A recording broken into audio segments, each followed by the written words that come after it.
얼마 전에 이 섬진강 뚝이 무너져 가지고 그 섬진강 일대가 다 이렇게 침수가 되었습니다. 그것을 한 사람 한 사람이 그 뻘을 다 치우고 무너진 집을 치우는 것은 굉장히 어렵습니다. 몇 달 걸리고 1년이 걸릴지도 모르겠습니다. 근데 정부에서 나서서 공무원들이 그것을 치우고, 특히 해병대가 와가지고 그것을 빨리빨리 이렇게 치우니까 굉장히 도움이 된다고 합니다. 그 수고하는 해병대를 위해서 해군 참모총장이 서울에서 내려왔습니다. 그 해군 참모총장이 누군가 하면 우리가 해군 사관학교에 방문했을 때 그 교장입니다. 그 제주도 사람인데 성이 부십니다. 그래서 늘 그분을 부를 때 부교장이라고 부릅니다. 왜냐하면 성이 부시기 때문에. 그래서 부교장 말고 교장 어디 있느냐 이러면 저분이 교장이라고, 부교장이 교장이라고. 근데 그분은 좀 왜소합니다. 왜소하고 좀 참모총장이 될 그런 그릇이 아닌 것 같은데 그 사람이 참모총장이 되었어요. 근데 가만히 보니까 사람이 좀 부침성이 있더라고요. 부침성이 있어가지고 그 현장을 지휘하는 해병대 대령에게 병사들 그 잘 돌봐주라고, 또 민간인들에게 피해를 주지 않도록 해라고 이렇게 하는데 그 반갑습니다. 그게 아는 사람이 그 참모총장으로 와가지고 그 섬진강까지 와가지고 그 수해 난 곳을 이렇게 돌봐주니까 보기가 좋았습니다. 홍수 피해가 있다든지 태풍 피해가 있다든지 경제적인 큰 위기가 닥친다든지 이렇게 할 때 한 개인이 그것을 극복하기는 참 어렵습니다. 그런데 정부가 나서 가지고 이 위기를 막으면 훨씬 쉽게, 정부는 힘을 가지고 있기 때문에 훨씬 쉽게 막을 수가 있습니다. 그래서 우리는 정부를 인정해야 되고, 또 정부의 지시에 대해서 많은 부분을 우리가 따라야 될 필요가 있습니다. 근데 어떤 때는 정부가 잘못된 지시를 내릴 때도 있고, 또 어떤 때는 전쟁을 하려고 할 때도 있습니다.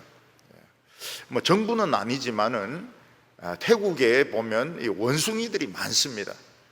치앙마이 부근에 있는 어떤 도시에서 이 절에 있는 이 원숭이들이 도시에 있는 원숭이들을 습격해 가지고 대낮에 원숭이 전쟁이 일어났습니다. 왜 이 전쟁이 일어났는가 하면 이제 관광객들이 많이 줄어드니까, 옛날에는 관광객들이 절까지 와가지고 그 원숭이들을 먹을 것을 막 던져주고 막 이렇게 해서 그 대장이 먹을 것이 넉넉했는데 관광객들이 막 줄어들고 절까지 안 오고 도시에 있는 것들만 먹고 이러니까 그 절에 있는 원숭이 대장이 막 화가 난 겁니다. 너희들만 원숭이냐? 우리도 원숭이다. 그래서 쫄병들 전부 출동. 그래가지고 대낮에 차 사이로 막 원숭이들이 쫓아다니면서, 근데 자기들도 아는 것 같아요. 저놈은 절파, 저놈은 도시파, 그걸 구별하더라고요. 그래가지고 막 서로 두들겨 패고 물어뜯고 이러면서 대판 그 싸움이 벌어진 적이 있었습니다. 부작용이죠. 대장이. 근데 원숭이 대장은 굉장히 이 권위가 있습니다. 권위가. 그래서 이 먹이 같은 걸 갖다 줘도 다른 원숭이들은 확 와서 먹는데 대장은 와서 먹지 않습니다. 그냥 가만히 바위에 앉아 있습니다. 그러면 갖다 받쳐주면 좀 먹습니다. 왜냐하면 대장이기 때문에. 그리고 그 온천에 들어갈 때도 원숭이들이 온천을 굉장히 좋아하거든요. 일본에는 또 온천이 또 많지 않습니까? 그 대장이 들어가서 이제 온천을 충분히 하고 나와야 그 다음 2번이 들어가고 3번이 들어가고 이러는데, 쫄병이 먼저 들어가서 온천에다가 맞아 죽습니다. 굉장히 심하게 두들겨 뺍니다. 왜냐하면 지금 아직 대장이 지금 사우나를 안 했는데 어떻게 너 같은 거 쫄병이 그 들어가서 온천에 들어가 가지고 뜨거운 데 있느냐? 그거 맞아 죽습니다. 예. 그래서 그 모욕을 할 때도 원숭이들은 서열을 잘 따지 가지고 자기 순서가 와야 들어갈 수 있는 것이지 이 아무데나 들어가면 안 되는 것입니다. 얼마 전에 부산에서는 고려인들 50명이 폐싸움이 붙었습니다. 우리 고려인들 이름 참 이해가 안 되죠. 지금 시대가 어느 시대인데 고려인들이 있는가? 우즈베키스탄이나 뭐 저런 데 있는 고려인들이 이제 한국에 와가지고 뭐 마약도 팔기도 하고 뭐 이러는데 그 지역 다툼한다고 50명이 막 패싸움을 했습니다. 근데 경찰이 딱 출동하니까 2분 만에 딱 조용해지는 거예요. 이 경찰이라는 게 얼마나 중요한지 모릅니다. 이 대구는 내가 보니까 경찰을 별로 겁을 안 내던데 서울은 경찰을 굉장히 겁을 냅니다. 그래서 청년부 모임 같은 거 있을 때 그 이상한 깡패 같은 사람이 와가지고 돈 내라고 하면서 여자들 앞에서 막 행패 부리고 막 이럴 때 얼마나 사납게 설치는지 도저히 말릴 수가 없습니다. 근데 경찰 딱 들어오면 얌전해집니다. 그리고 경찰이 가자 그러면 그냥 따라가요. 경찰서 따라갑니다. 경찰서 따라갑니다. 근데 이런 것을 보면 참 이 정부도 필요하고 경찰도 필요하구나. 며칠 전에 아직 지금 서울은 예배를 못 드리거든요. 서울은 2.5단계이기 때문에 그래서 오늘 보니까 2.25단계로 낮췄는데 2.25단계도 예배를 못 드립니다. 그랬더니 감리교에서 감리교는 이제 감독이 있습니다. 총회장 대신에 감독이 있는데 그 감독이 발표를 했습니다. 모든 감리교, 서울에 있는 감리교는 예배를 드리라. 예배를 드리고 그리고 벌금 나오면 전부 감리교 본부로 보내라. 우리 감리교 전체에서 해결해 주겠다. 그리고 만약 확진자가 났으면 자진해서 한 2주나 폐쇄를 시키라. 그러면서 경찰이 국가에서 예배를 드리라 말라 이를 한 권한이 없다. 그렇게 감리교 감독이 발표를 했습니다. 그걸 보면서 이 감리교가 살아있네. 감리교가 다 죽은 줄 알았더니 감리교가 살아있구나. 그래서 굉장히 좋은 인상을 받았습니다. 장로교는 그런 걸 안 해. 장로교는 그냥 비대면 이러면 비대면하고 대면 이러면 대면하고 그냥 시킨 대로 하고 있습니다. 장로교가 얼마나 큰지 몰라요. 감리교에 비해서는.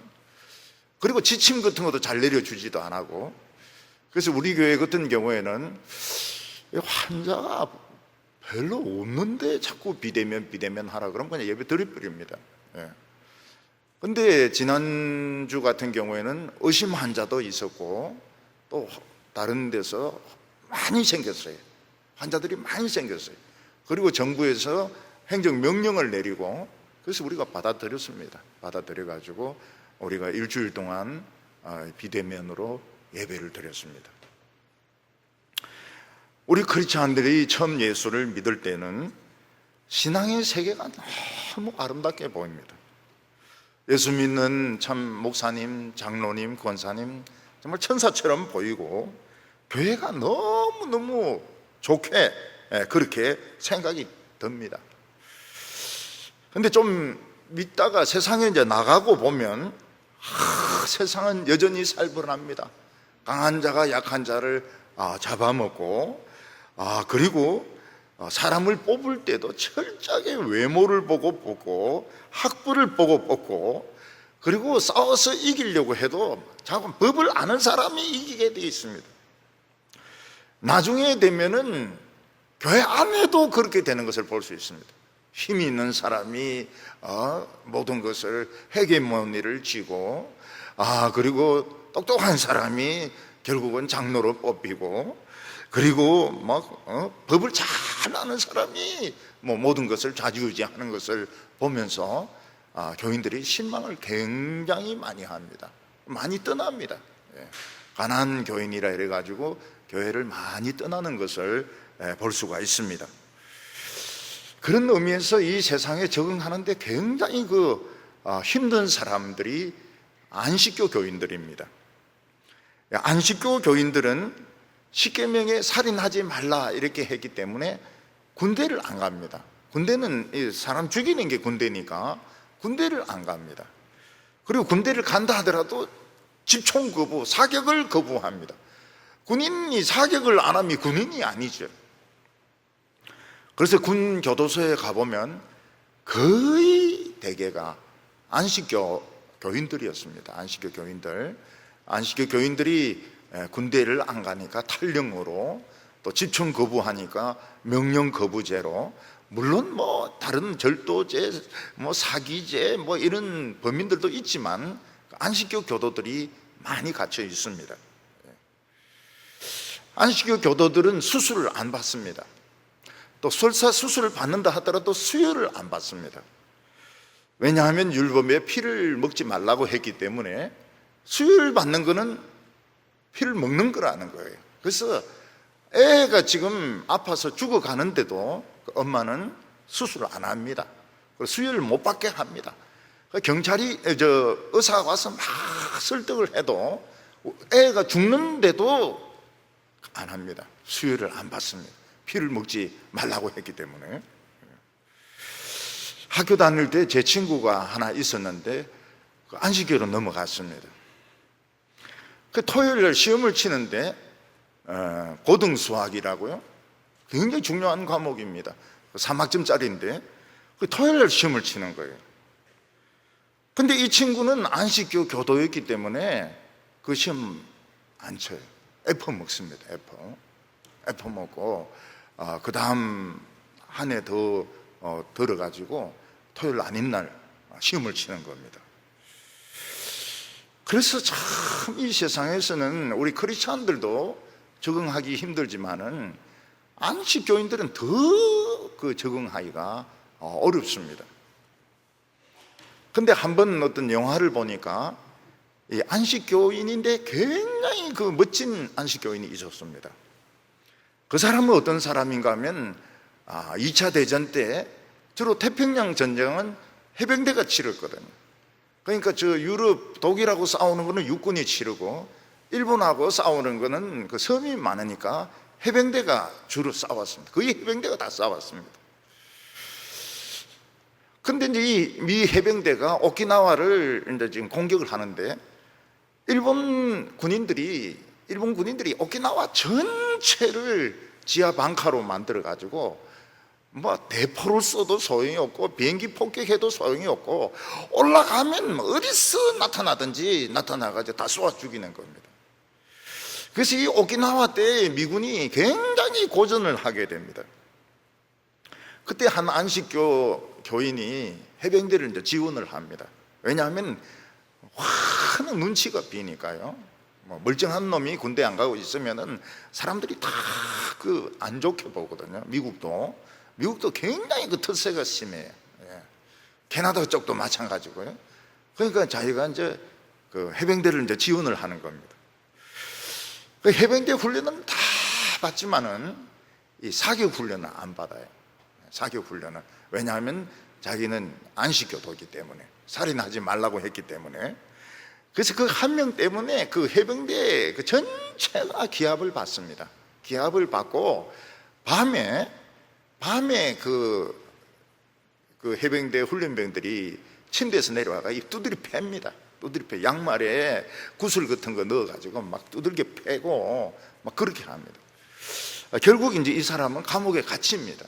감옥에 갇히는데 재판을 여는데 자기는 꼭 해병대로 가고 싶다는 거예요. 근데 총은 안 들고 가겠다는 겁니다. 그 나중에 재판이 열렸는데 무죄가 되었습니다. 무죄가 되고 이 사람은 오키나와로 가게 되었습니다. 총 없이 이 구급 낭만 가지고 오키나와로 섬에 올라갑니다. 그 섬에 올라가서 엄청나게 많은 해병대가 죽거나 다칩니다. 죽거나 다칩니다. 그래서 배에서 함정에서 어떤 결정을 내렸는가 하면 우리 있는 대포 다 쏘아가지고 저 오키나와를 그냥 불바다로 만들어버리자. 그래서 좋다 해가지고 막 불바다로 만들려고 발사하려고 하는데 섬 위에서 자꾸 부상병이 한 명씩 밧줄에 묶여가지고 내려오는 겁니다. 자꾸 내려와요. 그러니까 이 안식교도가 다 후퇴했는데 자기만 후퇴 안 하는 겁니다. 그리고 숨이 붙어 있는 사람은 전부 다 찾아내가지고 밧줄로 묶어서 밑으로 절벽 밑으로 내려보내는 겁니다. 한 사람 내려오고 두 사람 내려오고 나중에는 일본 놈도 내려오고 죽은 놈도 내려오고. 그래서 이 배에서 좀 산 사람이 많이 있고 누군가가 구조하고 있다. 그래서 그 오키나와를 그 함포로 공격하는 것을 중지시킵니다. 그 안식교도가 그 사람들 구해가지고 밧줄로 끌어내려서 일본 사람들은 뭐 내려와서 죽었다 그래요. 그 피를 많이 흘려가지고 80 몇 명을 이 혼자서 살려가지고 냅니다. 그리고 맨 나중에 이 사람이 총에 맞아가지고 자기도 내려옵니다. 자기도 밧줄에 묶여가지고 내려옵니다. 미 정부에서는 야, 정말 위대한 군인이다. 총 없이 그냥 구급낭만 가지고 80 몇 명의 생명을 구했으니까 이 사람은 정말 위대한 군인이다. 그래가지고 최고의 메달이 있습니다. 최고의 메달, 국민의 명예 메달이라고 하는 것이 있는데 그 사람이 최고의 메달을 받게 됩니다. 그리고 그 사람은 자기 원하는 사랑하는 여성하고 만나가지고 아주 행복하게 살게 됩니다. 우리나라 코로나가 막 퍼지다 보니까 정부는 국민의 생활도 많이 간섭합니다. 교회만 어려운 게 아닙니다. 교회만 학원도 어렵고 당구장도 어렵고 PC방도 어렵고 지금 안 어려운 데가 없습니다. 우리는 교회만 어렵다 생각하기 쉬운데 자영업을 하는 사람들은 다 어렵습니다. 문을 닫고 싶은데 월세가 밀려가지고 못 닫는다고 하는데도 많이 있습니다. 어떤 교회는 교인 다 모이면 4명이란 거예요. 목사님하고 5명이죠. 근데 정부에서는 4명도 비대면으로 해라는 거예요. 4명도 비대면. 원래 이 2단계 하면 20명은 볼 수 있거든요. 20명은 볼 수 있는데 4명인데 비대면으로 해라는 거예요. 그러니까 어떤 목사는 우린 교인들 다 모이면 2명이라는 거예요. 2명. 2명도 비대면으로 해라는 거예요. 그리고 이 2명이 한 명은 80살이고 한 명은 90살이라 해가지고 비대면 해도 이거 못 본다는, 그래도 비대면으로 해라는 거예요. 그게 뭔가 하면 모이지 말라는 거죠. 모이지 말라는 거예요. 그래서 우리 교회도 몇 명 모인다, 이렇게 몇 명 모이라 이런 말을 안 합니다. 비대면으로 해라는 거예요. 비대면으로. 왜냐하면 20명 이렇게 정해주면 교인 10명 되는 데가 많거든요. 그거는 10명이니까 모이는 거예요. 근데 그게 안 되는 거예요.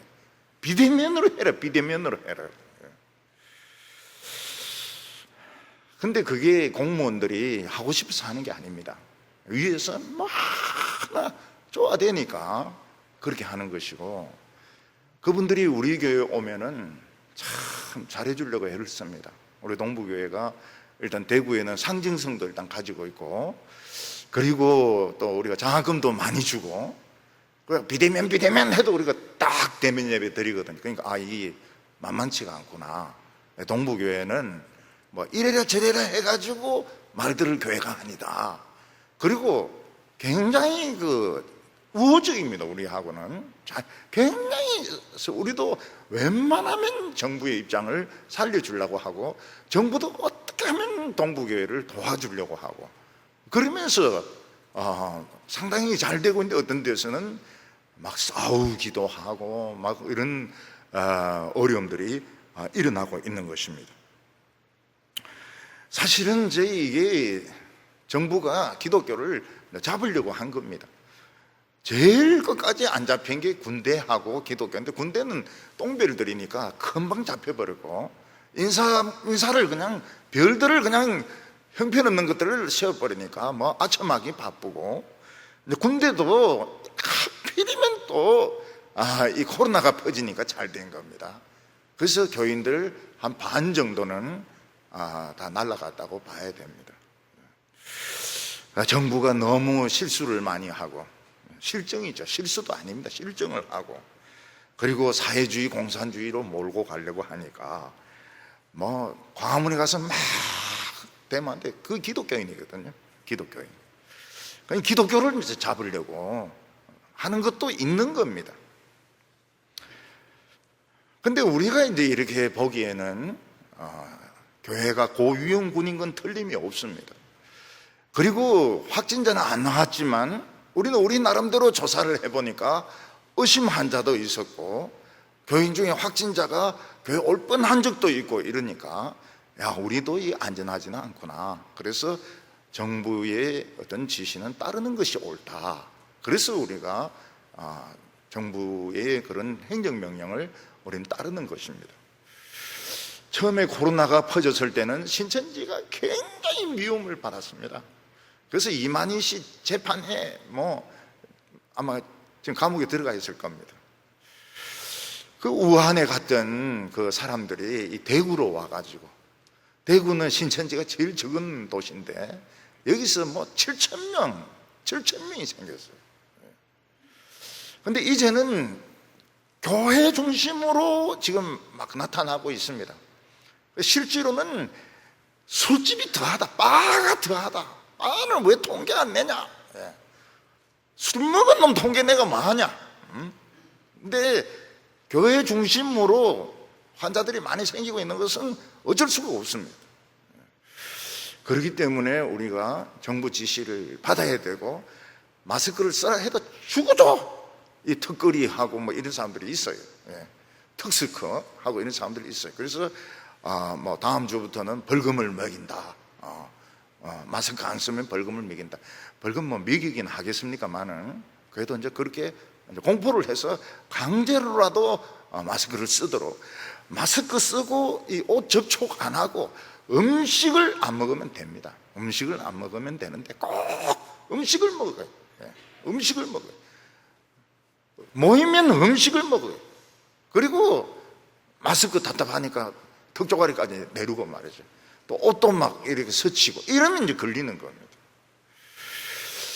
오늘 첫 번째, 우리 크리스찬들은 이 세상에서 훈련받을 필요가 있다는 것입니다. 우리 예수 믿는 사람들이 참 예수 믿는 것은 마치 아기가 태어나가지고 참 귀여운 것과 똑같습니다. 이 아기가 눈에 보이진 않겠지만은 참 하나님이 만드신 세계는 너무나도 아름답고, 신앙의 세계는 참 너무너무 귀합니다. 근데 우리가 막상 세상으로 나가보면 세상은 강한 자가 약한 자를 잡아먹습니다. 신앙 같은 거 알아주지 않습니다. 학교에서는 누가 짱이냐, 싸움 잘하는 사람이 자관 학교에서는 최고인 것입니다. 아니면 공부를 잘하든지 집에 돈이 많든지. 크리스찬들은 특히 정부가 앞장서서 막 불의한 일을 하고 이런 것을 볼 때에 막 참지 못하고 막 그 항의를 하고 싶고 이걸 바로잡고 싶은 이런 생각이 있습니다. 그럼에도 불구하고 사도 바울은 우리 크리스찬들은 위에 있는 권세에게 복종해야 된다고 말하고 있습니다. 1절과 2절 보면 각 사람은 위에 있는 권세들에게 복종하라. 권세는 하나님으로부터 나지 않음이 없나니 모든 권세는 다 하나님께서 정하신 바라. 그러므로 권세를 거스리는 자는 하나님의 명을 거스림이니 거스리는 자들은 심판을 자취하리라. 우리가 생각해가지고 정부가 하는 게 다 옳고 위에 있는 사람이 다 정의롭고 그런 건 아닙니다. 그렇지만은 이 세상은 정부가 있고 높은 사람이 있고 명령이 있어야 이 세상은 사람이 함부로 자기 마음대로 행동을 하지 않는 것입니다. 물론 어떤 사람은 막 정부를 상대로 해서 싸우는 사람도 있습니다. 정부를 상대로 해서 싸우는 사람은 계란으로 바위를 치는 것 같습니다. 계란은 1000개, 2000개 던져가지고 저 바위를 깰 수는 없습니다. 그러나 바위를 더럽힐 수는 있습니다. 계란을 던져가지고 바위를 더럽힐 수는 있습니다. 여기서 사도 바울이 위에 있는 권세에 복종하라 하는 것은 일반적인 원칙을 말하는 것이지 절대적인 그런 법칙을 말하는 것은 아닙니다. 우리 하나님의 백성들은 우주에서 제일 높은 하나님을 직접 모시는 백성들입니다. 그러니까 왕이나 대통령이나 직장의 상사를 우습게 알기 쉽습니다. 왜냐하면 우리는 최고의 하나님을 믿기 때문에 너는 인간 아니냐, 너는 인간이기 때문에 인간의 말은 안 듣는다. 그래서 그리스도인들은 왕이나 대통령이나 사장이나 직장의 상사를 우습게 할 수가 있습니다. 무시하기가 쉽습니다. 다 지옥 갈 거라고 생각하기 쉽습니다. 그래서 하나님의 백성들이 상사를 우습게 알고 사사건건 싸우고 부딪히고 예의도 지키지 않는다면 일반인들은 크리스찬에 대해서 굉장히 안 좋은 인상을 가지게 될 것입니다. 크리스찬들은 예의도 없는 아주 형편없는 사람들이구나. 물론 우리가 하나님을 믿는 사람인 것은 당연한 것이지만은 우리가 왕이나 상사나 위에 있는 사람들에게 깊은 존경심을 보인다면 사람들은 크리스찬들의 그 인격에 대해서 저 사람들은 참 하나님을 믿는 사람들인데 저렇게 겸손하구나, 저렇게 예의가 바르구나. 그래서 사실은 마음속으로 우습게 알 것 같은데 우리는 막 대들고 막 주장하고 이래야 사람들이 나를 높이 평가할 것 같은데 실제로 사람은 그렇게 보지 않습니다. 사람은 바보가 아닙니다. 저 사람은 참 인격이 참 굉장히 깊이가 있구나. 저 사람은 인격적으로 굉장히 성숙하구나. 그래서 더 존경을 하게 되는 것입니다. 사람들은 예수 믿는 사람들이 하나님을 믿는데도 불구하고 예의를 지키고 위에 있는 사람들의 말에 기꺼이 복종하고 이럴 때에 참 예수 믿는 사람들은 믿을만하다, 예수 믿는 사람들은 참 훌륭하다, 이런 생각을 가지게 되는 것입니다. 근데 크리스찬도 인간이다 보니까 자기보다 높은 사람들에게 대들고 싸우고 주장하고, 그래서 자기가 얼마나 똑똑한지 최고가 되고 싶은 이런 유혹에 빠지기 쉽습니다. 그래서 교회의 분쟁, 총회의 분쟁, 기독교인들의 분쟁은 다 여기서 생긴 것입니다. 근데 그래서 막 싸우고 막 이렇게 하는데, 그러면 사람들이 저 사람은 참 똑똑하구나, 저 사람은 정말 정의롭구나, 이렇게 생각하는 것이 아니고 예수 믿는 사람들도 정말 형편없구나, 예의도 없고 진짜 아무것도 되어 있는 게 없는 형편없는 사람들이다, 이렇게 판단을 하게 되는 것입니다. 그래서 크리스찬들이 신앙이 깊어지는 것도 좋지만 기도를 오래 하고 성경을 많이 읽는 것도 좋지만은 사실은 상식이 있는 것이 좋고 예의를 아는 것이 좋고 현실을 현실로 인정을 하는 것이 아주 중요한 것입니다. 근데 크리스찬들이 복종할 수 없는 그런 권력자들도 있습니다.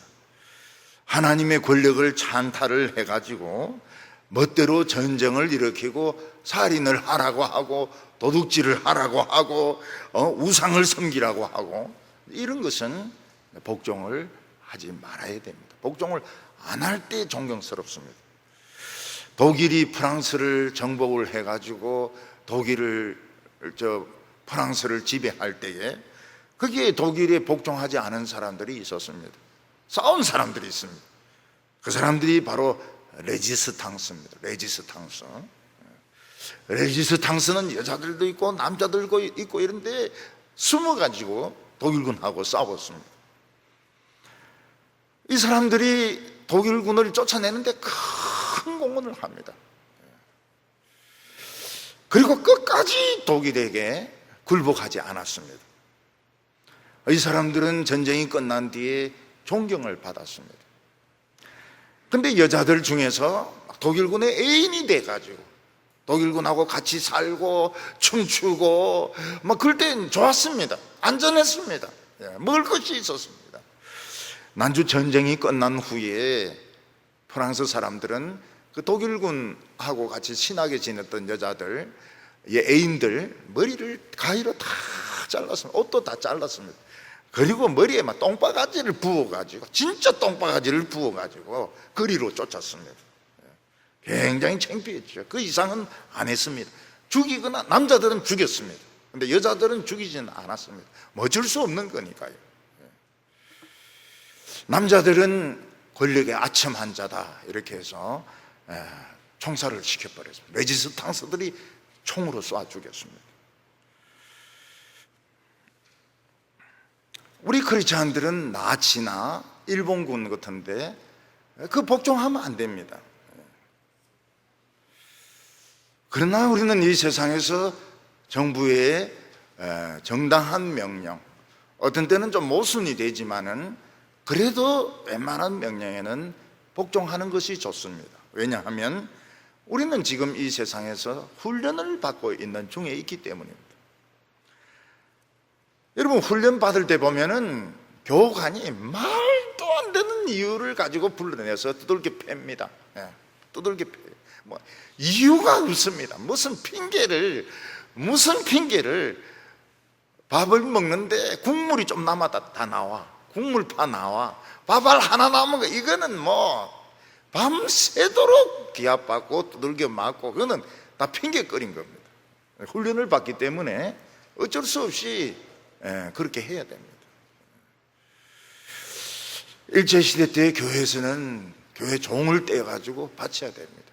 왜냐하면 그걸 가지고 탱크를 만들고 비행기를 만들고 해야 되기 때문에. 나라가 힘이 없으면 참 백성들은 참 비참하게 됩니다. 우리나라 전쟁 때 처녀들은 정신대로 끌려가 가지고 참 지금까지도 그 상처가 남아있고, 남자들은 노동자로 끌려가 가지고 참 못 들어온 사람들이 많습니다.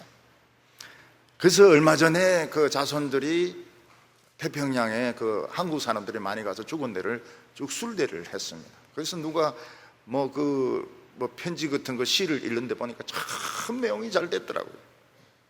지금도 태평양의 여러 섬에 가보면 자기 할아버지가 한국 사람이라고 말하는 그 섬들이 많이 있습니다. 못 들어오고 거기서 자손을 낳고 이래가지고 한국인 같이 생기지도 않았어요. 근데 자기 할아버지가 한국인이라고 이야기를 합니다. 사도 바울이 로마에 있는 교인들에게 정부에 복종해라 했을 때가 언제입니까? 네로가 왕이 되었을 때입니다. 네로가 왕이 되어서 처음에는 좀 제대로 정치를 하는 것 같지만 미쳐버립니다. 그 큰 나라, 그 많은 돈 자기가 다 가지고 안 미칠 수가 없죠. 그래서 결국은 로마가 불탄 원인을 기독교인들에게 뒤집어 씌워가지고 원형 경기장에 기독교인들을 끌고 옵니다. 그래서 사자에게 먹혀서 죽게 하고 십자가에 못 박고 불에 태워서 죽이고, 가로등이 전부 크리스찬입니다. 크리스찬들 죽여가 세워놓고 거기 심지 박아놓고 거기 불 붙인 게 가로등입니다. 그때 크리스찬들은 너무 억울하죠. 왜 바울은 그런 로마에 대해서도 복종해라고 했을까요? 나중에 보니까 그보다 훨씬 더 심한 박해가 로마에서 일어나게 됩니다. 그 원형 경기장에서 죽었고 길에서 참 가로등이 되어서 죽었던 이 사람들이 나중에 크리스찬들에게 굉장한 용기가 되게 됩니다. 우리 앞에 로마에 있는 이 성도들은 저렇게 해서 죽었다, 우리도 비겁하지 말자. 그래서 소아시아에 있는 기독교인들, 또 다른 데에 있는 기독교인들 다 용감하게 신앙 생활로 싸우게 되는데, 로마에 있는 교인들이 그 본이 되었던 것입니다. 죽을 때는 참 비참한 것 같았지만은 나중에 딴 곳에서 핍박이, 더 큰 핍박이 일어났을 때 이들은 생생한 본이 되었던 것입니다. 5절에 보면 그러므로 복종하지 아니할 수 없으니 진노 때문에 할 것이 아니라 양심을 따라 할 것이니라. 막 위에서 눌리니까 어쩔 수 없어서 하지 말고 마음으로 존경해가지고 어떻게 하든지 복종할 이유를 생각을 해내가지고 양심으로 복종을 해라, 그렇게 말씀하고 있습니다. 사람들에게 가장 예민한 문제는 돈 문제입니다. 특히 유대인들은 할 수 있으면 로마에게 세금을 안 내려고 했습니다. 근데 사도 바울은 세금을 내야 된다고 했습니다. 7절에 모든 자에게 줄 것을 주되 조세를 받을 자에게 조세를 바치고 관세를 받을 자에게 관세를 바치고 두려워할 자를 두려워하며 존경할 자를 존경하라. 잘못 생각하면 기독교인들은 하나님 나라의 백성이기 때문에 이 세상 나라에 대해서는 아무 의무가 없다고 생각하기 쉽습니다. 그러나 그렇지 않은 분들은 하나님 나라 백성이면서 로마 백성이고 대한민국 백성이고 중국 백성이고 일본 백성입니다. 그래서 나라에도 세금을 내야 되지만 하나님에게도 헌금을 바쳐야 됩니다. 그러면 우리 너무 가난해지지 않을까요? 다른 사람은 세금만 내는데 우리는 헌금까지 내면 너무 가난해지지 않을까요? 하나님은 그런 거 걱정하지 말라고 했습니다. 교통사고가 나지 않도록, 큰 수술하지 않도록 하나님께서 충분히 먹고 살 수 있도록 지켜줄 테니까 그런 것은 두려워하지 말라고 했습니다. 우리나라는 전통적으로 정치와 종교가 분리되어 있어서 종교인들에게는 과세를 하지 않았습니다. 그리고 교회의 재산이나 절의 재산에 대해서도 과세를 하지 않았습니다. 근데 지금은 교회도 세상 기관 중에 하나가 돼가지고 목사가 세금을 내고 또 이 교회에 있는 장부도 이제 세무서에서 사찰을 할 수 있게 되었습니다. 근데 나타나는 현상이 무엇입니까? 거의 모든 목사가 너무 가난하다는 겁니다. 너무 가난하다.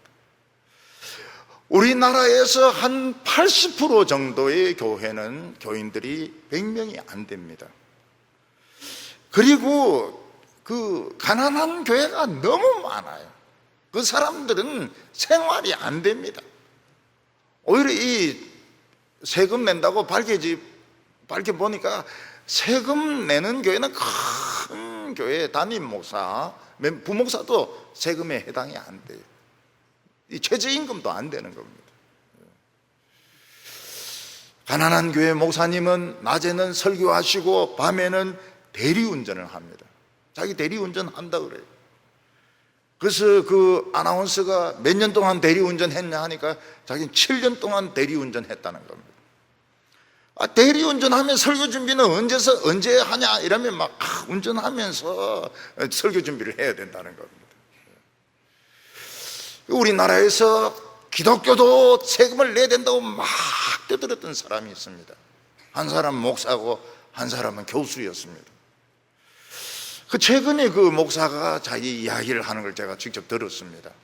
자기는 좀 큰 교회에 있었기 때문에 여자 비서도 있었고 드라이버 기사도 있었다는 겁니다.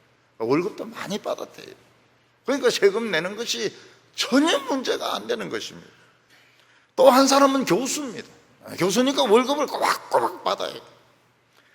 근데 우리나라의 한 7, 80%의 목사가 생활이 안 된다는 것을 이 사람들은 몰랐던 겁니다. 그리고 정부는 평소에는 감찰을 안 합니다. 근데 그 많은 교인 중에 한 명이 딱 마음이 딱 이래가지고 딱 신고하지 않습니까? 그러면 세무사찰 딱 합니다. 세무사찰을 하면은 목회 활동비부터 딱 합니다. 그 사인한 거 그 전부 필요 없어요. 영수증 없는 거는 전부 공금횡령입니다. 공금횡령. 이 경험 없는 교수님 같은 경우에는 연구실에서 다 걸립니다. 연구실에서 꼬박꼬박 지출 다 적습니다. 지출 다 적어요. 그게 증거가 돼가지고 딱 유죄 판결을 내려버립니다. 영수증, 법을 모르는 거예요. 교수님들이 법을 모르는 거예요. 교회 목사들도 마찬가지. 그냥 딱 적어 놓으면은 이게 정직한 거 아닙니까? 아닙니다. 정직한 거 아니에요. 차라리 머리 돌아가는 사람은 교수 중에서 그걸 없애버린 사람이 있어요. 그 증거가 없으니까 풀려나는데, 정직한 교수는 다 적어가지고 요게 이제 횡령 근거가 되는 겁니다. 그래가지고 공금 횡령으로 되게 실형은 안 때립니다. 근데 지금은 그 집행유예까지 때려요. 집행유예까지. 뭐 병원에 있는 연구실이라든지 공대 연구실 그거 다 먹는 거 뭐 이런 거 다 있거든요. 그러니까 이게 법원에서는 옳고 그런 걸 따지는 게 아닙니다. 법적으로 이게 옳으냐 틀리냐 이걸 따지는 것이지, 이 사람이 진짜 정의로우냐 그게 관심이 없어요. 관심이 없어요. 변호사가 아닌 사람은 아무리 옳은 말을 해도 그걸 듣지도 않습니다. 말에 가치가 없어요. 변호사가 한 말만 가치가 있거든요. 그러니까 이 사람들이 이게 법적인 경험이 없는 사람은 그냥 그대로 다 걸려 들어가 버리는 겁니다. 그 잘 나가던 목사님이나 그 교수님이 다른 데 가서 강의를 하면은 강사료를 100만 원씩, 300만 원씩 받아요. 300만 원씩. 자기 월급보다 더 많아요. 다른 사람도 다 그런 줄 알고 있는 겁니다. 그런 말을 할 때는 좀 생각을 좀 해보고, 시골 교회도 좀 가보고, 참 얼마나 목사가 참 어려우면은 우리 교회 관계도 없는데 편지를 보냅니다. 우리의 등록금 좀 내달라고. 부인이 지금 뭐 암에 걸렸는데 막 증명서 막 붙여가지고 그래가지고 막 보내. 우리 교회만 보내는 게 아닙니다. 딴 데도 막 보냅니다.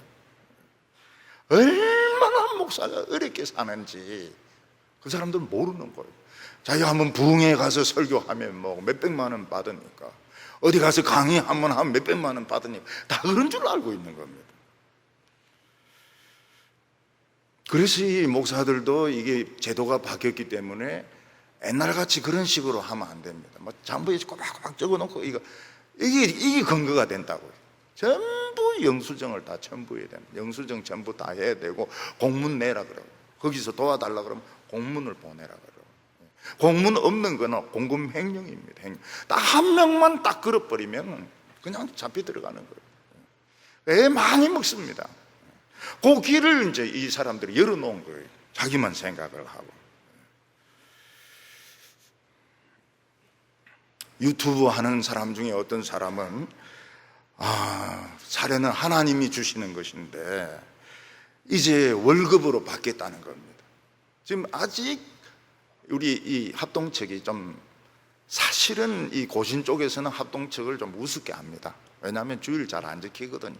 주일날 뭐 먹을 거 사 먹어버리고, 고신은 아직까지 안 사 먹을 겁니다. 말만 그리고 사 먹는지 모르겠지만은. 근데 통합은 더 합니다. 통합. 고신, 합동, 통합이 비슷비슷한 것 같은데 많이 달라요. 많이 달라요. 굉장히 달라요.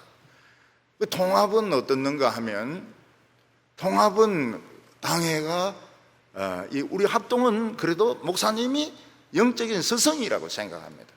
교인들이 기도할 때 그렇게 기도합니다. 근데 통합만 돼도 당회가 이사회예요. 목사는 월급쟁이 사장이라 언제든지 해고할 수 있다고 생각합니다. 그것은 뭘 배웁니까? 월급쟁이 사장인데 뭘 배웁니까? 그냥 막 관리만 하면 되는 거예요. 관리만 하고 안 쫓겨나면 되는 거예요. 그리고 지금 이제 부목사들이 뭘 만들고 있는가 하면 노조를 만들고 있습니다. 못 쫓아내도록.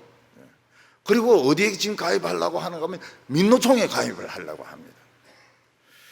그래서 앞으로 부격자를 함부로 딱 자르면 어떻게 됩니까? 민노총에서 와서 막 장구 치면서 물러가라 물러가라, 독재 목사는 물러가라, 당에는 박살내야 된다. 예배 시간에 막 그렇게 하거든. 마이크 막 불러내고 악덕 경영자 목사는 물러가라, 장로들 물러가라. 지금 그 노조를 만들고 있어요. 노조를. 이 세상이 어떻게 되려고 하는지 참 안타깝습니다. 두 번째로는 빚을 지지 말라는 겁니다. 하나님의 백성에게 가장 중요한 것은 자기가 가지고 있는 범위 안에서 사는 훈련을 해야 되는 것입니다. 근데 이제 자기가 버는 것에 만족을 못하는 사람은 빚을 내거든요. 빚을 내서 옷을 사고, 빚을 내서 차를 사고, 빚을 내서 여행을 다니고, 이렇게 하는 것은 올바른 것이 아닙니다. 그렇지 않은 마음속에 재정 원칙을 세워야 됩니다. 그 재정 원칙이 무엇인가 하면 아무리 수입이 적어도 수입 안에서 살아야 되고 빚은 안 내야 된다는 것입니다. OMF 같은 경우에는 선교단체 아닙니까? 중국 내지 선교에서부터 자신들은 빚을 내지 않는다, 그리고 재판을 하지 않는다, 그런 원칙을 가지고 있습니다. 그래서 어떤 집을 전세 냈는데 원금도 못 받고 그냥 싹 다 뺏기게 됐어요. 재판 안 합니다. 그냥 그 돈 손해보고 자기들의 원칙을 지키는 거예요. 옛날에 어떤 청년이 허영심이 좀 많았습니다. 그래서 수입은 시원찮은데 그 스포츠카를 쫙 뺐습니다. 차를 새 차를 하나 뽑았어요. 그래서 이제 멋을 부리면서 막 다녔는데 바로 쪽박을 차게 되었습니다. 돈이 없으니까요. 요즘 사람들이 아주 그 젊은 나이에 이 월세로 해가지고 비싼 외국 차를 사는 사람들이 가푸어입니다. 가푸어. 차는 가지고 있지만은 돈이 없는 거예요. 돈이 없어요. 벤츠, 아우디 뭐 이런 것들을 이제 삽니다. 막. 그리고 일부러 소리 막 부랑부랑부랑 내도록 그걸 고쳐가지고 그리고 이제 막 타고 다닙니다. 이 사람들이 처음에는 자기 월급으로 충분히 그 차를 커버할 수 있었거든요. 근데 이제 친구들하고 식사하니까 친구들이 뭐라고, 야, 벤츠 타는 애가 값을 내야지, 우리 같은 사람들, 걸어다니는 사람들이 무슨 음식값을 내냐. 그 벤츠를 타기 때문에 음식값을 내는 겁니다. 벤츠를 타기 때문에 라면을 못 먹어요. 떡라면을 사 먹어야 되니까 돈이 더 드는 것입니다. 결국은 가푸가 돼버립니다. 빚을 지가지고 망해버려요. 처음에는 월급 한 400만 원 벌고 뭐 이래서 될 줄 알았는데 보니까 이게 부수되는 비용이 많이 들더라는 것입니다. 오르지 못할 나무는 보지도 말라고 했는데 저는 높은 나무 안 쳐다봅니다. 왜냐면 할머니들이 하도 오르지 못할 나무는 보지도 말라 그래가지고 안 봐요. 낮은 나무만 쳐다봅니다. 여자도 막 미인 안 봅니다. 오르지도 못할 나무는 쳐다보지도 말라고 했기 때문에. 돈을 펑펑 쓰는 사람들 쳐다보지 말아야 돼요. 그거 쳐다봤다가는 같이 망해버립니다.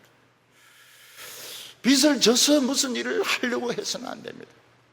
그래 우리 옆에 있는 그 글로리관이 저기 굉장히 중요한 건물입니다. 빚을 하나도 안 돼. 은행에서 돈 한 푼 안 빌리고 교인들에게 헌금 내라 소리 안 하고 처음부터 끝까지 우리가 가진 돈으로, 우리 교인들 다 방천시장에서 나물 팔고 이런 참 가난한 사람들인데 우리가 우리 집사님들도 짜거든요. 그래서 막 그 교회 재정을 짜게 하고 이래가 모으고 10년 모으고 20년 모으고 그래가지고 글로리관을 지은 겁니다. 다른 데 같으면 절대로 그렇게 안 하죠. 은행에서 돈 왕창 빌려가지고 그 다음에 헌금으로 갖고. 그런데 우리는 그렇게 하지 않아요. 그걸 기억을 해야 됩니다. 기억을 해야 돼요. 아, 우리 앞선 분들은 저런 식으로 해서 교회 건물을 지었다. 그리고 옆에 있는 이 주차장도 팔라 안 했습니다. 우리는 그냥 같이 사는 거예요. 근데 자기들이 팔아라 하니까 그냥 산 것이지, 우리가 찾아가서 주차장 넓혀야 됩니다, 그런 집 한 집도 없습니다. 그래서 옛날 이 집들이 생각이 나요. 우리 주차장 저 사거리에 슈퍼가 있었거든요. 그 사진관이 있었거든요. 저 건너편에 사택, 저 관리집사 사택이 있었거든요. 지금 있는 그 사택은 뭔가 하면 엄마 밥상이라는 집이거든요. 그 기억이 다 나요. 기억이 다 나요. 그 제 앞에 있던 김덕신 목사님이 오셔가지고, 어우, 굉장히 넓어졌네요, 이러면서 막 좋아하시더라고요. 그렇지만 사랑의 빚은 져도 됩니다. 어려운 사람들이 이제 신학을 하지 않습니까? 또 교인들이 좀 경제적으로 어렵지 않습니까? 그걸 도와주고, 그걸 밀어주고, 장학금 주고, 이거는 사랑의 빚인데, 사랑의 빚은 좋은 겁니다. 사랑의 빚은 지라고 했습니다. 지라고 했어요. 욕심으로 하는 빚은 져서는 안 되지만 사랑으로 주는 것은 받으라고 했습니다. 달라 하면 안 되죠. 그래서 이 달러가 이 좋은 돈이 아닙니다. 달러. 그냥 주면 받는 것이고, 안 주면 못 받는 것이고, 목회자들도 그렇습니다. 재정 장로들인데 뭐 월급 올려달라 다 싫어합니다. 다 싫어요. 그게 달라거든요. 주면 받는 것이고, 안 주면 기도하는 것이고, 금식 기도하는 것이고. 근데 뭐 월급을 올려달라고 뭐 자꾸 뭐 이런 식으로 돈 이렇게 하면 그 좋아하는 사람 단 한 명도 없습니다. 단 한 명도 없어요. 다 싫어합니다. 9절에 간음하지 말라, 살인하지 말라, 도둑질하지 말라, 탐내지 말라 한 것과 그 외에 다른 계명이 있을지라도 내 이웃을 내 자신같이 사랑하라 하신 말씀에 다 들었느니라. 간음하지 말라, 살인하지, 저거 막 죽였으면 좋겠는데, 도둑질하고 싶은데, 저 좋은 물건 저거 탐스러운데. 근데 다 내 동생이고 형님이고 누님이라면, 누님하고 간음할 놈이 누가 있어요? 자기 여동생하고 간음할 인간이 어디 있습니까? 그게 인간입니까 그게? 형님이 가지고 있고 동생이 가지고 있는 물건을 탐내는 사람이 누가 있습니까? 동생을 죽이려고 하는 사람이 가인 말고는 누가 있습니까? 그러니까 교회는 형제님, 자매님 이렇게 부르는데, 그 부르는 말 속에는 책임이 있습니다. 책임이 있어요. 책임이 있어요. 어떻게 동생을 여자로 생각하고, 누님을 여자로 생각하고, 여자가 아니죠. 여자가 아니죠. 오늘 세 번째는 잠에서 깨야 된다는 겁니다. 어떤 사람이 중요한 이 면접을 보고 있는데, 면접을 보게 되는데, 입사 면접을 보게 되는데 잠을 씩씩 자고 있다면 되겠습니까? 잠옷 바람으로 막 면접하러 가면은 그 시험에 다 떨어지게 될 것입니다. 정장을 입어야 됩니다. 면접은 무조건 정장을 입어야 됩니다. 그리고 머리 스타일, 그리고 옷 이런 거 아주 단정하게 입고 이렇게 나가야 됩니다. 어떤 그 목사님은 새벽기도 설교하러 넥타이는 맸는데 양복을 안 입었어요. 파카를 입고 온 거예요. 그래서 파카 입고 이제 설교를 마쳤는데 보니까 양복을 안 입었는 거예요. 교인들이 파카 벗으시라 이래도 안 벗어요. 절대 안 벗어요. 왜냐하면 아내가 없거든. 아내 양복이 없거든요. 저는 자다가 팍딱 일어나가 성경책 들고 뛰어나간 적이 많습니다. 새벽기도 늦었다 이래가지고 이미 새벽기도 다 마치고 왔는데 자다가 팍딱 일어나가지고 설교하러 또 가는 거예요. 이 사람이 잠을 잔다는 게 참 중요합니다. 잠을 자야 이 호르몬이 나와서 병이 낫습니다. 이 병 치료되는 것은 밤에 낫습니다. 밤에 호르몬이 나오면서. 아이들은 밤에 자면서 쑥쑥 큽니다. 예. 자야 돼. 근데 자는 것 중에서 제일 좋지 못한 것이 술에 취해서 자는 것입니다. 술에 취해서 길바닥에서 쓰러져 자다가 보면 얼어 죽습니다. 예. 그리고 집에 들어와서 잤다 그래도 아침에 소변을 보면 막 술 냄새가 그냥 그대로 그냥 변기에서 소변에서 술 냄새 막 그대로 납니다. 더 위험한 것은 산에서 조난당해서 자는 것입니다. 자면은 체온이 떨어지기 때문에 얼어 죽는다. 그게 이제 저체온증으로 죽는 것입니다. 특히 군인들은 이 보초를 쓰는데 이제 졸리거든요. 전쟁 중에 졸면 어떻게 됩니까? 싹 다 죽습니다. 자기도 목이 베이가지고 죽고 부대원들도 싹 다 수류탄 하나 까서 던져버리면 다 죽는 것입니다. 로마서 13장 이 후반절 말씀은 영적으로 잠에 떨어져 있던 어거스틴을 깨운 말씀입니다. 어거스틴은 세상에서 멋있고 똑똑한 사람이 되기 위해서 수사학을 공부하고 연극을 배우고 술을 마시고 또 어린 나이에 여자와 관계해서 아이를 낳고 조로아스트 교회에 심취하고 플라톤 철학에 심취하고 굉장히 방탕한 생활을 하면서 똑똑한 줄 알았습니다. 그 어머니 모니카가 이제 목사님을 찾아가서, 옛날에는 이제 장로님이라 하면 이런 작은 교회를 담임하는 분을 장로님이라고 그러고, 감독이라고 하면 교회 여러 개를 이렇게 합친 것을 돌아가면서 설교하고 다스리는 분을 이제 감독이라고 했습니다. 감독이 이제 목사죠. 목사, 장로, 목사. 장로는 있는 그 교회만 하는 것이 장로고, 감독은 이제 여러 교회를 돌보는 것이 이제 장로인 것입니다. 목사님을 찾아가서 우리 아들을 제발 만나가지고 좀 권면해 주세요. 이러니까 당신 아들은 지금 너무 교만해서 누가 이야기해도 안 듣습니다. 그렇지만 이게 중요합니다. 눈물로 기도하는 자식은 망하지 않습니다. 그래서 어머니가 눈물로 막 기도를 하는데 아들이 막 갈등이 생기는 겁니다. 아무리 술 마시고 방탕한 생활을 해도 만족이 되지 않는 것입니다.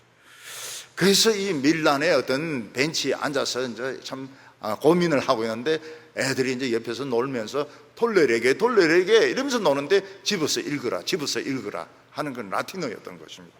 그래서 얼른 집에 들어가서 탁 신약 성경 펼쳐보니까 13장 이 후반절이 나왔습니다.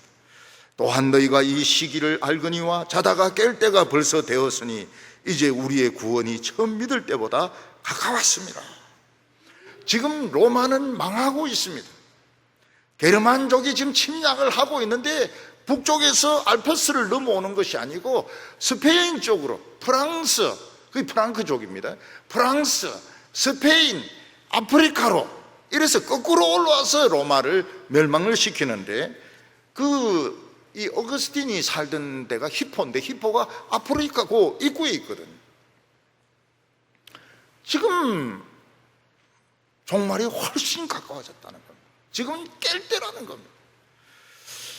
그래서 어거스틴은 자기가 너무 오래 방황했고 너무 오래 잠에 빠져 있었다는 것을 깨닫고, 그때부터 이 목사님 찾아가서 목사님에게 세례를 받고 크리스찬이 되게 됩니다. 그리고 이 사람이 성경을 처음에는 플라톤 철학이 많이 들어가는데, 나중에 후반기로 가면서 순수한 그 성경만 연구합니다. 그래서 어떤 사람은 어거스틴을 비판하기를 이 플라톤 철학에서 벗어나지 못했다 이런 말을 하는데, 그건 초창기고 점점 성경적으로 이 사람이 세워지게 됩니다. 그래서 유명한 신국론, 하나님의 나라 신국론을 쓰게 되고 고백론을 쓰게 되는데, 저는 그 고백론 중에서 이 사람 고백론만큼 은혜 받은 게 없어요. 왜냐하면 다른 사람이 자서전을 쓴 거 보면 막 자기를 자랑을 해놨고 자기가 막 얼마나 똑똑하고 잘났고 막 그런 식으로 적어놨습니다. 이 사람은 그렇지가 않아요. 하나님 앞에서 진짜 자기 자신을 고백을 하고 있는데, 어떻게 고백을 이렇게 거룩하게, 자기가 그 잘못한 부분에 대해서도 어떻게 이렇게 거룩하게 표현을 할 수 있을까? 이 어거스틴의 이 고백록 또는 참회록은 참 훌륭하다는 생각을 하게 됩니다. 그래서 이 어거스틴이 죽고 그 다음날 히포가 그 게르만족에서 정복당하게 됩니다. 그 제자들이 이 게르만족이 이 어거스틴의 시체를 훼손시킬까 염려돼 가지고 시체를 들고 도망을 갑니다. 시체를 뚫뚫 말아 가지고 들고 자기 선생님 시체를 들고 피난을 가게 됩니다. 12절에 밤이 깊고 낮이 가까웠으니 그러므로 우리가 어둠의 일을 벗고 빛의 갑옷을 입자. 어거스틴은 지금까지 밤의 인생을 살았습니다. 그는 단정하지 못했습니다. 방탕했습니다. 술 취했습니다. 음란과 호색과 시기하는 인생을 살아왔던 것입니다. 그런데 이제 주님을 만나야 될 텐데 이런 상태에서 주님을 만날 수가 없으니까 이제는 예수님으로 옷 입어야 되겠다. 내 전체를 예수님으로 싸야 되겠다. 그리고 빛의 갑옷을 입자. 이렇게 말을 했습니다. 오늘 사람들은 TV에 빠집니다. TV에 빠집니다. 그래서 예수님이 오시는데도 막 TV 주인공 이름 부르면서 오셨냐고. BTS 오셨나요? 박나래 씨 오셨나요? 막 이러면서 쫓아나갈지 모릅니다. 청년들은 게임에 빠지고 술에 빠지고 음행에 빠지고 시기하고 모든 사람들 욕하고 그래가지고 주님을 어떻게 만날 수 있을까요? 주님 만나서 막 베드로 욕하고 가룟 유다 욕하고 막 이래가지고 어떻게 주님을 만날 수 있습니까? 사람이 잠을 자면 아무것도 할 수가 없습니다. 어떤 사람은 업어가도 모르는 사람이 있습니다. 제 아버지는 그 주무시도 도둑이 못 옵니다. 왜냐하면 아버지는 무기가 있기 때문에. 무슨 무기가 있는가 하면 신발이 자꾸 커요. 우리 아버지는 발이 그냥 굉장히 큽니다. 그 도둑이 이제 들어왔다가 신발부터 볼 거 아닙니까? 이 집안은 거인이 사는구나. 그리고 아버지는 이 주무실 때 꼭 코를 골거든요. 코를 고는데 이게 이제 큰 나팔 같이 저음으로 떨립니다. 덜덜덜덜덜덜덜 이 떨립니다. 그러니까 문이 떨리는 거예요. 그래서 가끔 보면 도둑이 우리 집에 훔치러 왔다가 훔친 것까지 두고 가는 경우가 많아요. 이 집은 잡혔다가는 나는 이 국물도 없다, 죽는다. 그래서 아버지는 주무시면서도 그냥 자신이 있으셨어요. 신발이 있죠. 그리고 덜덜덜덜 떨리는 이런 그게 있죠. 우리 삼촌은 아버지보다 먼저 돌아가셨어요. 그분은 코 고는 소리가 트럼펫 소리를 냅니다. 트럼펫 소리를. 그 도둑이 올 수가 없어요. 페레레레레 팩 이러면서 아주 막 이 고음으로 그냥 그래서 고혈압으로 돌아가셨어요. 너무 그 트럼펫 소리를 많이 내가지고. 그리스도인들은 옷을 두 가지를 입어야 됩니다. 하나는 뭔가 하면 갑옷을 입어야 됩니다. 바로 전투하러 나갈 갑옷을 입어야 됩니다. 그리고 또 하나는 예수님이 오시면 파티할 또 옷을 입어야 됩니다. 그래서 두 가지 옷을 입고 있어야 됩니다. 안에는 흉배, 그리고 창, 칼, 흑대, 이런 거 입고, 또 밖에는 이 예복을 입어가지고 벌거벗으면 안 된다고요. 그렇지 않은 상식적이어야 됩니다. 그리고 그렇지 않은 예의가 있어야 됩니다. 예의가 있으면 참 좋아합니다. 참 좋아해요. 그래서 저는 기도로 늘 깨어 있어야 됩니다. 그래서 텔레비를 너무 오래 봐가지고 애국가도 나오고 미국 국가도 나오고 이런데도 막 또 보고 이렇게 하면 안 되는 겁니다. 결국은 낭패를 당하게 됩니다. 오늘 많은 사람들이 엉뚱한 지도자를 따라가고 있습니다. 우리는 뭐 엉뚱한 지도자인 줄 알아도 분별해가 하나님이 이걸 바로 잡을 거니까. 그래서 금요일날 기도를 막 죽으라고 하는 겁니다. 죽으라고 해요. 술에 취해서 잠을 자고 있습니다. 게임에 빠져서 잠을 자고 있습니다. 얼어 죽고 구덩이에 빠져 죽고 망할 것입니다. 우리 성도들은 그리스도를 옷 입고 그리스도의 멋있게 잠을 자면서도 언제든지 일어나서 싸울 수 있는 우리 용사들 다 되시기 바랍니다. 기도드리겠습니다. 거룩하신 하나님 아버지, 이 악한 시대에 저희들을 믿음의 용사로 그리스도의 신부로 하나님의 대사로 삼아주심을 감사합니다.